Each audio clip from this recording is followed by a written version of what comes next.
Hello, my name is Michael. This is a lesson plan for school year 3 to 4 students on mathematics, symmetry in nature. It is a chance for individual work combined with collaborative reflection and collaborative work together, as in groups, pairs, etc. What you'll need for this lesson plan is printed examples of symmetry in nature. Now, I've printed some out, but I would recommend getting live examples, as in your fruit, your leaves, etc., as in kids can handle the live examples and learning styles. It incorporates learning styles and makes it easier for those who can actually touch, feel and smell rather than just listen. And children reflect and learn better if they can play while they learn. But some examples I've given you is butterflies. Again, these are printed. I recommend live, maybe not the butterflies, but other examples like leaves, flowers, everyone's favourite, strawberries, tomatoes. Pretty much any fruit like bananas, capsicums can all be cut in half and have perfect symmetric patterns within them once you cut them open. Other things you'll also need is scissors, colouring pencils, markers, a table for everyone to sit at, preferably set their own space in the classroom, a centre table to have all your stencils laid out, which are these for the second part of the lesson, which we'll discuss further in a minute. These are a turtle, a cat, and of course the strawberry. Now they're only printed examples, and you have those stencils ready at a centre table, multiple copies of each, enough for every student. Also a whiteboard with the actual term symmetry in nature written across the top. This too is for another part of the lesson, which we'll discuss in how to do the lesson in a moment. Now for the lesson. Seat all students in the centre of the classroom in a big circle, all facing the whiteboard. Make sure all students can see the whiteboard clearly, because this is going to be a valuable tool in your discussion stage of the lesson. Open the discussions up with symmetry. Who knows what symmetry is?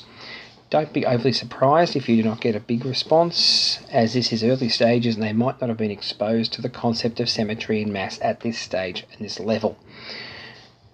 Now, this is where your visual aids come in. Again, the photos that we had before, you'll have live ones, live strawberries, live tomatoes, etc. But make sure that you use them when you're discussing the symmetry and giving examples, and address the examples directly.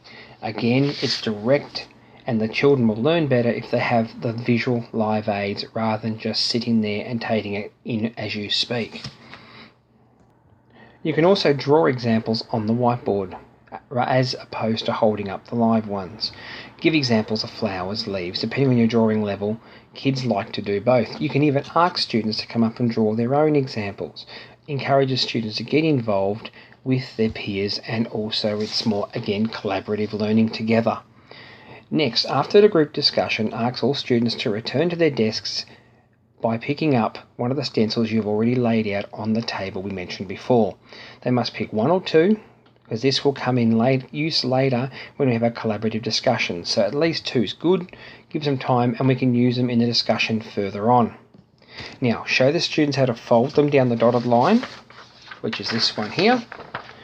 Fold down the line there, and then once they've folded down the line, cut it out, and you'll have that. And as you can see, when I fold it out, it makes the turtle. Once they've all folded them open, make sure they've cut them, got their scissors, and they cut along the line and cut the shape out. And then they will have this folded shape to work with the next stage.